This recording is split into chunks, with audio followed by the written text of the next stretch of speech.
Olá, aluno, aluna, internauta. Eu sou o professor Marcelo Pavani, diretor do curso aqui do Oficina do Estudante, e a gente vai gravar uma série de programinhas falando sobre o contexto da mineração, tendo como pano de fundo os acidentes de Mariana em 2015 e de Brumadinho, que aconteceu recentemente. A gente está acompanhando a repercussão na mídia e a gente vai falar um pouco sobre isso. E para começar essa série de conversas, eu trouxe aqui o professor Marquinhos, professor de História do curso e do Colégio da Oficina. Tudo bem, Marquinhos? Tudo bem. Bacana, a gente vai fazer um bate-papo sobre isso. Marquinhos, a gente está acompanhando esse processo todo da mineração, o impacto disso recente, e a gente sabe que a história da mineração remonta ao início da colonização. Queria que você conversasse um pouco com a gente, falasse um pouco sobre esse início do processo lá em Minas, como é que isso foi, como é que isso se deu. Bom, então vamos lá. A busca por ouro no Brasil, ela começa desde o primeiro instante das navegações. Os portugueses vêm para o Brasil em 1500 querendo de alguma forma já encontrar o ouro. Existe um imaginário na Europa, anterior inclusive às viagens, que vê no ouro algo que tem valor, que vê no ouro algo que pode ser usado para fazer comércio no Oriente. Então já existe uma ideia do que é o ouro, do uso desse metal e da força que esse metal tem no comércio. Então a gente pode pensar que a presença do ouro, ela antecede as viagens e ela faz parte inclusive desse contexto das viagens. Uma outra coisa interessante é a rivalidade em relação à Espanha, porque Colombo descobre ouro desde o primeiro momento. Em 1492, quando ele chega onde hoje é uma parte da América Caribenha, o Colombo, no seu diário, ele olha para os indígenas e ele escreve: os indígenas têm pedras de ouro em seus narizes. Então a Espanha descobre ouro logo de saída. Então Portugal tem uma motivação para encontrar ouro no Brasil, existe o imaginário para se encontrar esse ouro e, além disso, a rivalidade com os espanhóis. Os portugueses demoram muito tempo para encontrar ouro no Brasil. Eles vão demorar pelo menos de 1500 até 1693. Arredondando um pouquinho, dá quase 200 anos de busca. Os portugueses vão encontrar ouro num lugar chamado, na margem do Rio das Velhas. O Rio das Velhas, que nasce em Ouro Preto e tem uma extensão até que bastante grande, ele deságua lá no Rio São Francisco. Então, essa descoberta, inclusive, do Rio das Velhas, de 1693, ela é feita por uma bandeira paulista, de um bandeirante chamado Antônio Rodrigues Arzão, que vai ser o primeiro a anunciar de modo oficial, oficial significa a coroa fica sabendo, de modo oficial, existe ouro no território, na margem do Rio das Velhas, 1693. E esse começo da extração de ouro, ela é muito difícil de ser feita, porque a gente está falando de uma região que é mato fechado. É mato fechado, são muitos indígenas, é difícil entrar no território, no sertão, como eles chamavam, por isso as expedições são chamadas de sertanistas, quer dizer, para entrar no sertão, que é o interior, ela é muito difícil de ser feita, e um número enorme de pessoas começa a se deslocar para essa região de difícil acesso. Gente que vem do norte, do nordeste, da Europa, gente que vem do sul, até que a região, claro, estou encurtando um pouco, ela vai ter um conflito muito famoso de disputa pela extração do ouro, que é a famosa Guerra dos Emboabas, que é de 1707 até 1709. E aí, quando a guerra termina, a coroa portuguesa interfere para que não tenha mais conflito e divide a região.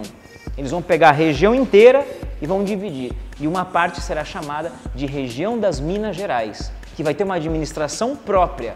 Então, a divisão do território, que passa a se chamar Capitania das Minas Gerais, ela acontece a partir de 1709. Então, esse é um histórico breve, rápido, mas dá para ter uma noção da origem, do porquê naquela região você tem a mineração, começa com essa história desde o período das navegações e até o século XVIII, pelo menos.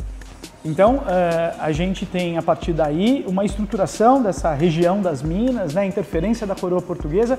E qual o impacto que isso tem, tanto na metrópole quanto na colônia? Como é que fica esse jogo de forças aí? Tá, ótimo. É muito interessante porque o impacto da notícia, no primeiro momento tem o impacto da notícia. Tem ouro no Brasil, tem ouro na região do Rio das Velhas. O primeiro impacto é a notícia. E é muito interessante, isso aparece pouco, inclusive, no dia a dia, nas escolas, o impacto que se tem um impacto religioso. Na hora que essa notícia chega a Lisboa, imagina que a Santa Sé, né, que vai ser futuramente o Vaticano, né, a Santa Sé é a Santa Sede da Igreja, o Papa Clemente XI reza uma missa em homenagem ao descobrimento de ouro no Brasil. Imagina que em Lisboa você terá procissões religiosas, missas também em Lisboa, agradecendo a descoberta de ouro no Brasil. Quer dizer, há um sentido religioso que a gente perde às vezes. Qual é o sentido religioso? De que Deus, de que a providência divina providenciou o ouro no Brasil. E que agora, já que a providência divina, Deus, providenciou esse ouro no Brasil, então a missão católica do Império Português também pode ser realizada. Quer dizer, a catequese, tudo isso agora pode ser efetivado graças a esse ouro, como se fosse, como eu disse, uma espécie de providência divina a favor do Império Português. Não podemos esquecer, esses impérios eram impérios cristãos, então essas duas coisas elas vêm juntas. Esse é um primeiro impacto. Uma coisa muito curiosa é que houve na Bahia, alguns anos antes da descoberta do ouro, lembra que a descoberta é 1693. Em 1689, quer dizer, um cometa é avistado no céu de Salvador. Isso foi relatado e anos depois, quando se descobre o ouro, isso vai ser relido e muitos religiosos vão dizer que aquele cometa de anos atrás era um presságio, era um sinal de Deus de que o ouro seria descoberto. Quer dizer, Deus se manifesta a partir de sua obra, ou seja, a natureza. Então aparece um fenômeno natural, então a manifestação divina de um sinal. E eles vão reler isso de frente para trás, dizendo que esse cometa foi um sinal de Deus de que os bons tempos chegariam. No Brasil, há um outro tipo de impacto, porque quando o ouro começa a ser extraído, como eu falei na primeira parte, a região é muito difícil de ser acessada. A vegetação é densa, é mato fechado, são os indígenas. Então, o impacto aqui na região, o primeiro você mesmo comentou, o fluxo de pessoas. Muita gente vai para a região. Então, isso é um impacto. Deslocamento de pessoas para a região. Outro problema é que muita gente vai para a região das minas e tem muito conflito nesse início. Um rouba o outro, um assassina o outro em busca de ouro. Aliás, nesse momento, alguns padres começam a fazer uma outra leitura, de que o ouro agora gera cobiça. E, portanto, é uma espécie o ouro agora não é só visto como algo bom, mas é algo que leva ao pecado. A gente pode até brincar com uma expressão famosa que se dizia na época: o Eldorado leva, às vezes, a verdadeiras descidas ao inferno, por conta de gente que mata pelo ouro, assassina pelo ouro, abandona a família para buscar o ouro. E para terminar esses impactos, muito interessante, porque como a região da extração do ouro ela é no interior, num primeiro momento não tem estrutura. Então muita gente começa a ir para a região para vender produtos, começa a fazer comércio para a região. Isso gera uma espécie de inflação no sentido de que tudo é caro na região das minas. Já que não tem produtos, o acesso é difícil, gera inflação. E aí várias regiões do Brasil reclamavam, questionavam, porque começa a faltar mercadoria em algumas cidades, porque os comerciantes querem vender na região das minas, porque podem cobrar mais caro na região das minas. Podem cobrar caro porque não tem os produtos. É interessante essa descrição, porque você falando me fez lembrar as fotografias do Sebastião Salgado, clássica sobre Serra Pelada, claro. Que é a mesma história de povoamento, de deslocamento de pessoas de vários lugares, os relatos de assassinatos e toda a cobiça em torno do ouro. Quer dizer, é interessante como a história se repete, se relê em circunstâncias diferentes, mas com a mesma estrutura. Em contextos diferentes, por motivos diferentes, mas por um imaginário semelhante. Um imaginário do ouro e muito mais aqui pensando, um imaginário de um enriquecimento rápido.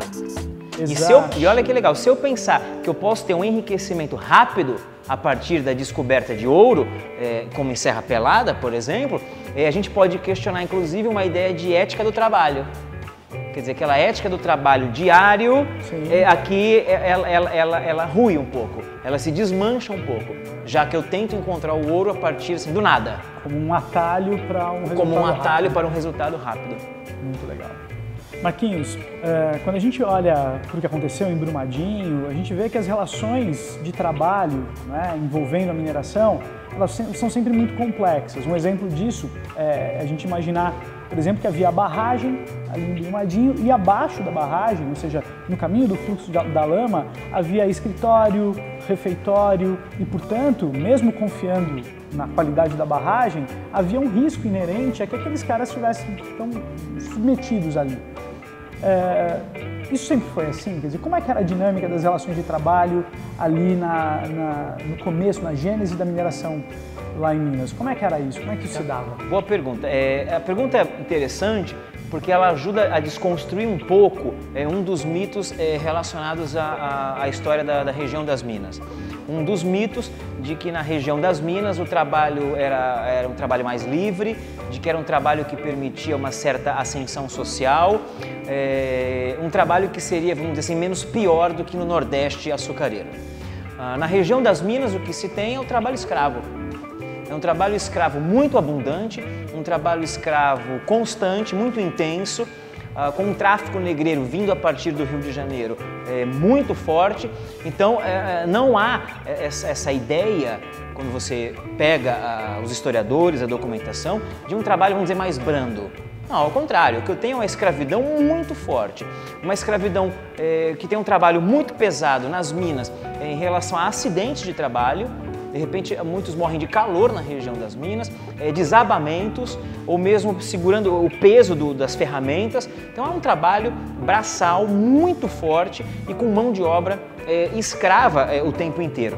O número de pessoas que enriquece com a mineração é muito pequeno, perto do número de pessoas pobres e exploradas desde o início da extração de ouro, né? O que de alguma forma diferente, claro, mas permanece em situações como essa em Brumadinho, né? Não um trabalho escravo como era, claro, mas o trabalhador pode ficar em qualquer estrutura, em qualquer situação, eu pago o quanto dá. Então, essa situação há um diálogo histórico profundo. Então, esse é um primeiro ponto. Sempre houve um trabalho escravo e sempre foi muito difícil de ser realizado. Uma outra coisa interessante, ainda falando da escravidão, é que havia uma lenda na região das Minas de que todo senhor que chegasse na região para extrair o ouro, ele deveria comprar um escravo mina. Escravo mina é um escravo que veio de uma região chamada Costa da Mina, que é uma parte específica do litoral africano, na região do Golfo da Guiné. E aí se tinha essa lenda, compre um escravo mina, tanto faz um escravo, um homem ou uma mulher. Só que essa lenda, ela é mais do que uma lenda, quer dizer, isso é mais do que algo assim, sem importância. Porque os escravos dessa região, eles detêm um conhecimento da extração do ouro, que já acontecia na África. E eles detêm um conhecimento, por exemplo, da fundição do ferro. E aí é muito interessante porque um número de africanos foi uma vez deslocado até Lisboa, isso foi em 1762, para ensinar para os portugueses técnicas de fundição do ferro, a partir de uns fornos que eles faziam embaixo, assim, no chão. E é muito interessante pensar isso, porque o escravo não é só uma mão de obra, ele não é só algo assim, alguém vazio que oferece a mão de obra braçal. Ele é detentor de um conhecimento. E é muito interessante, ele detém não só um conhecimento, mas ele detém a história desse conhecimento. Quer dizer, alguém ensinou para ele vai ensinar para alguém. Isso é muito interessante porque a gente começa a desconstruir a própria história do conhecimento. Quer dizer, é preciso descolonizar a história do conhecimento. O conhecimento não é só da Europa para a África ou América. Também existe um conhecimento que transita da África para a Europa e que depois vem parar aqui no Brasil. É muito interessante pensar também que esses escravos tinham conhecimento e domínio de técnicas de plantio de arroz. A técnica de se plantar arroz com alagamento dos territórios, ela vai acontecer no Brasil e, por exemplo, no sul dos Estados Unidos. Quer dizer, qual é a semelhança? Os africanos. A semelhança são os africanos e o conhecimento que eles detêm. Certo? Que vai aparecer tanto no Brasil quanto, por exemplo, no sul dos Estados Unidos. né? Não tem a ver com a mineração, mas tem a ver com esse conhecimento que os africanos trazem de sua cultura, enfim, de suas técnicas. Legal. E como é que é a dinâmica de relação, né? A gente sempre pensa na relação do senhor e do escravo, uma coisa meio hegeliana, de dialética. Mas há relações mais sofisticadas quando a gente pensa no contexto da inserção do escravo nessa dinâmica da mineração. Escravos e senhores, escravos que são libertos e que têm os seus próprios empreendimentos. Como é que fica isso? Muito, muito legal a pergunta, porque a coisa é muito mais complexa do que parece. Claro que existe o senhor, os escravos e a exploração. É claro que existe isso, mas existem outras relações mais sutis e mais elaboradas que às vezes nos escapam. Então, há um número de escravos libertos, quer dizer, ele era escravo e agora não é mais, né? Ele é livre. Há um número de escravos libertos que consegue comprar sua liberdade e, de repente, investir numa mina. Um caso famoso na região das Minas era o Chico Rei. O Chico Rei, que possivelmente chegou a ser coroado na região das Minas como uma espécie de rei do Congo. Quer dizer, muito interessante que festas em Ouro Preto, como as congadas, fazem referência ao Chico Rei. Quer dizer, um escravo liberto que vai ter uma mina. E é muito interessante porque esse cara que foi escravo vai ter escravos trabalhando para ele. Um outro caso na região do Arraial do Tejuco, a futura Diamantina, é da ex-escrava Chica da Silva, que se casa com o contratador de diamantes, se torna a esposa do contratador, mas ela mesma vai ter escravas trabalhando para ela também. E coisas ainda mais complicadas, como por exemplo, escravos que ainda são escravos, mas que vendem o seu trabalho para vários senhores diferentes. Porque nem sempre você tem um número de escravos capaz de atender toda a demanda. Então, às vezes, alguns escravos vendem o seu trabalho para vários senhores e se tornam quase sócios de outros senhores em outras minas. Então, a situação é bastante complexa e envolve vários tipos de relações. A gente pode pensar que numa sociedade heterogênea, a heterogeneidade também aparece nas relações, que também são múltiplas. Muito legal. Certo? Bom, olhando para a questão de Brumadinho hoje, é inegável imaginar que um dos grandes problemas é o impacto ambiental que um rompimento de barragem como esse, ou como aconteceu em Mariana, gera. E hoje há toda uma comoção, há toda uma preocupação, enfim, isso é mundialmente discutido. A questão ambiental sempre teve esse tipo de impacto, teve no centro das preocupações das atividades econômicas, era uma pauta de discussão. Como é que era, nesse início da mineração, a percepção do impacto ambiental que sempre causou? Tá, legal. Não havia a preocupação ambiental no Brasil colônia, e nem no Brasil império, e nem em muitos anos do Brasil república. A questão ambiental é uma discussão contemporânea, quer dizer, ela é atual. Ao contrário, a mata, a vegetação, ela era vista como um estorvo. Quer dizer, a mata era algo a ser vencido. A vegetação era um obstáculo ao progresso. Então, seja no século XVIII ou XIX, a vegetação ela tem que ser retirada. Se um império quer progredir, a vegetação atrapalha. Então a questão ambiental não era uma preocupação, ela é uma preocupação nossa, do mundo atual, do mundo contemporâneo. Mas uma coisa que é interessante de refletir é que essa ideia do vamos desmatar, vamos arrancar a vegetação para progredir, essa ideia ainda existe. Eu poderia chamá-la de mito da natureza inesgotável. Então, isso é interessante. Quer dizer, o mito de uma natureza que me serve, que serve aos homens, né, às pessoas, e que ela não se esgota. Então, isso é legal de pensar. Como no Brasil permanece ainda muito vivo isso, quer dizer, esse mito de uma natureza que não acaba. O que a gente sabe que é mentira. Porque a natureza, claro, esgota. Então, essa relação é legal, é de perceber que não existia essa preocupação ambiental, isso é diferente. Mas esse mito de uma natureza que não se esgota, isso é um pouco uma permanência histórica interessante. É interessante como hoje a gente vive esse momento de conflito. né? Porque na medida em que você tem uma atividade mineradora, isso é ilustrado, por exemplo, pelo Drummond, na Lira do Itabirano, por exemplo, ele vai discutir justamente isso, né?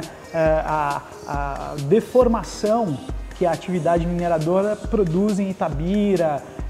Isso é uma preocupação que hoje ganha uma centralidade, mas que compete com essa visão que remonta à colônia, né, de uma, como você disse, uma natureza que nos serve e que vai existir, enfim, vai nos dar recursos para sempre. Claro, e você vai tendo o choque desses dois discursos.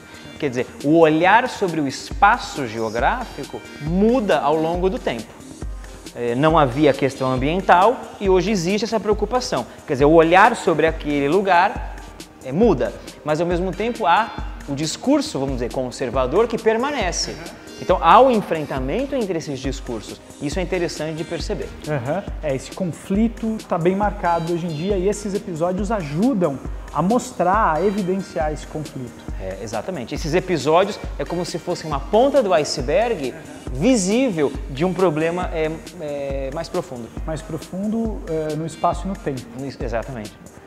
Bom, Marquinhos, diante de tudo isso, e para entender essa dinâmica, para ajudar a gente a entender essa dinâmica que está acontecendo em Mariana e Brumadinho, que outras reflexões históricas a gente pode usar, a gente pode se apropriar para pensar no que está acontecendo? Legal. Várias reflexões históricas dialogam com a questão de Brumadinho. Nós vimos algumas aqui no vídeo, a origem da mineração, vimos a questão da exploração do trabalho escravo ou dos trabalhadores na região, vimos também a questão do mito de uma natureza inesgotável, mas para fechar eu queria encerrar com uma última reflexão histórica muito contemporânea, muito recente, que é um fenômeno dos séculos 20 e 21, que é a questão de que o outro, quer dizer, a outra pessoa, o outro é alguém que incomoda. Quer dizer, tudo pelo lucro. Quer dizer, uma empresa, ela é capaz de fazer o que for preciso, o que for necessário para obter lucro e nesse ponto o outro é o estorvo. Agora, não é mais só a vegetação que é um obstáculo, as necessidades do outro também se tornam uma espécie de obstáculo. Então eu vou colocar os trabalhadores no pior lugar possível, eu vou pagar o mínimo possível, eu não vou me preocupar com as questões da segurança da região em nome de um lucro. Tudo pelo lucro e o olhar do outro não interessa. É muito interessante, fazendo uma analogia indireta, eu posso pensar que numa sociedade que tira selfies, quer dizer, numa sociedade que se fotografa e que muitas vezes se fotografa sozinho, né? Não aquela selfie que tem um monte de gente, aquela selfie que é só eu e eu, o olhar do outro é eliminado. Né? Se eu pensar que a foto é o olhar de alguém sobre um objeto, a selfie mistura isso, é o meu olhar sobre mim, não tem o outro. Então, essa sociedade elimina o outro não interessa. Não interessa nem numa fotografia, quanto mais numa situação como essas. Então acho que a gente chega num ponto importante, o cuidado com o outro ele desaparece, porque o outro não interessa. É interessante pensar que esse processo de eliminação do outro que você tinha mencionado, ele funciona quando o outro é trabalhador, ou seja, quando o outro é meio que um insumo para, nesse exemplo, a produção do ferro lá em Minas Gerais, lá em Brumadinho, enfim.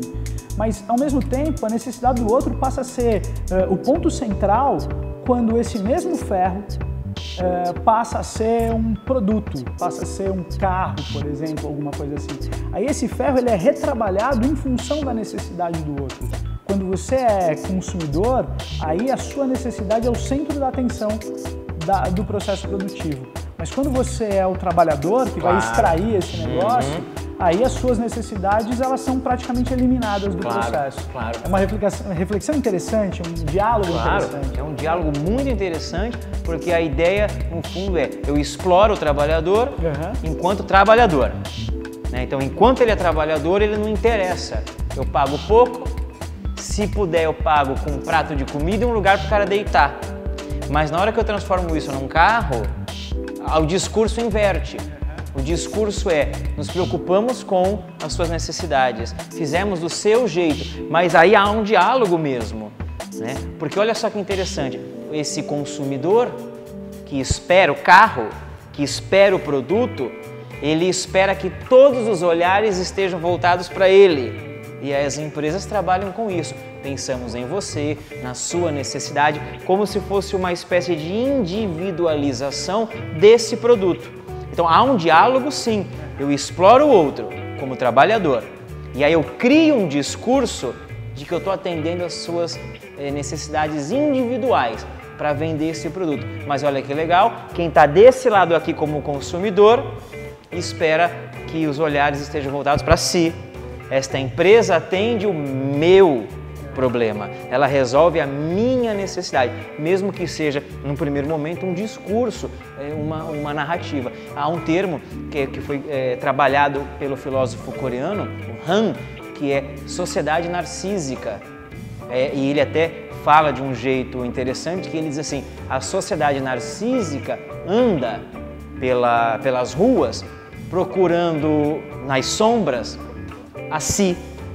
Quer dizer, todo mundo anda pelas ruas procurando a si mesmo. Quer dizer, essa ideia é muito legal que você trabalhou. Mesmo o consumidor parece que é uma preocupação com o outro, mas é um discurso que atende a um olhar também narcísico. O que essa empresa oferece para mim, para minha necessidade como indivíduo. E elas trabalham de modo muito eficiente com isso. O interessante é imaginar que às vezes esse consumidor, cujas necessidades são levadas em conta, e esse trabalhador, cujas necessidades são ignoradas, são a mesma pessoa. Como lidar muito com legal. isso? Sim, Né? Como o próprio indivíduo lida com isso. Claro. No momento, as minhas necessidades são o centro, mas no outro momento, as minhas necessidades são absolutamente deixadas de lado. ignoradas. Eu acho que, no fim das contas, esses vídeos, essas nossas conversas, buscam trazer essas reflexões. Né? Além do conhecimento, daquele conhecimento usual, você vai usar na prova, você vai usar no vestibular, talvez seja legal pensar sobre essas histórias, essas discussões, para provocar reflexões que vão ser importantes para o vestibular, mas também para o seu crescimento intelectual, para o seu amadurecimento. Para pensar que um tema como Brumadinho, ele está dentro de coisas maiores. Pois é. Ele dialoga com coisas múltiplas. E que o conhecimento ele não tem só a faceta utilitária de usar para o vestibular, mas ele pode servir de recheio para você se tornar uma pessoa mais interessante e melhor. Legal. Bacana, Gostei. Obrigado pelo papo. Obrigado. Bacana. Até a próxima. Valeu. Legal. A gente se fala no próximo episódio. Valeu. Falou. Tchau, tchau.